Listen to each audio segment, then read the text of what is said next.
காஞ்சிபுரம் பேருந்து பணிமனை முன்பு வேலைநிறுத்தத்தில் ஈடுபட்டுள்ள தொழிற்சங்கத்தினர் 50க்கும் மேற்பட்டோர் பணிமனை முன்பு திடீரென ஆர்ப்பாட்டம். தமிழகம் முழுவதும் அரசு போக்குவரத்து தொழிலாளர்கள் பல்வேறு கோரிக்கைகளை நிறைவேற்ற வலியுறுத்தி இன்று முதல் வேலைநிறுத்த போராட்டத்தில் ஈடுபட்டு வருகின்றனர். இதன் மூலம் தமிழகம் முழுவதும் அரசு பேருந்துகள் ஓடாமல் போகும் சூழல் ஏற்பட்டது. இந்நிலையில் ஆளும் கட்சியான திமுகவைச் சேர்ந்த தோமுசா தொழிற்சங்கத்தினரும் கூட்டணி கட்சிகளான INTC தொழிற்சங்கத்தினரும் வேலைநிறுத்த போராட்டத்தை புறக்கணித்து பணியில் ஈடுபட்டதால் பேருந்து போக்குவரத்து நடைபெற்று வருகிறது. இந்த நிலையில் காஞ்சிபுரம் மாவட்டம் காஞ்சிபுரம் மண்டலத்தில் 624 பேருந்துகள் உள்ளன. இதில் 50% பேருந்துகள் தற்பொழுது ஓடி வருகிறது.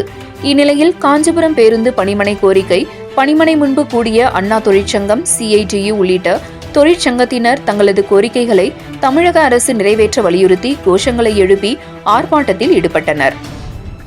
அப்போது அண்ணா தொழிற்சங்க மாநில போக்குவரத்து பிரிவு துணைத் தலைவர் பேட்டி அளித்து, அவர் சாரம்ச கோரிக்கைகளை நிறைவேற்றும் வரை போராட்டத்தை நடத்துவோம். விரைவில் அமைச்சர் அவர்கள் பேச்சுவார்த்தையை நடத்தி நல்ல முடிவை எடுப்பார் என எதிர்பார்க்கின்றோம்.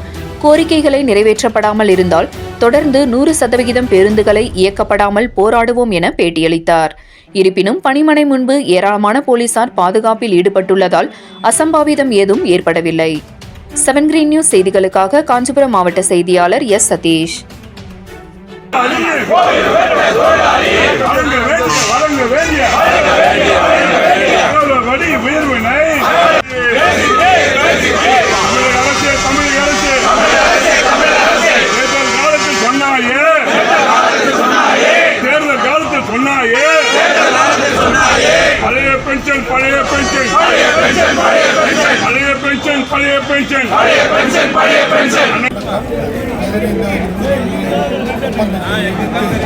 அண்ணா தொழிற்சங்க கூட்டமைப்பு சார்பிலும் CITU கூட்டமைப்பு சார்பிலும் சேர்ந்து இன்று வேலைநிறுத்த போராட்டத்தை ஆரம்பித்திருக்கின்றோம்.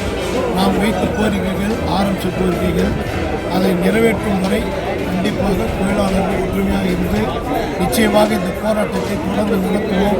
விரைவில் அமைச்சர் அவர்கள் பேச்சுவார்த்தையை தொடங்கி நல்ல முடிவை அறிவிப்பார் என்று எதிர்பார்க்கின்றோம்.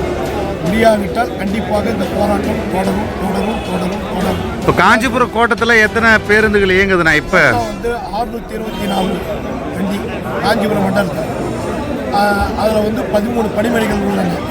இப்போ இந்த டைம் வரைக்கும் 40% வண்டிகள் தான் ஓடிடுது. இது முதல் நாள். இன்னும் போக போக போராட்டம் தீவிரமடையும்.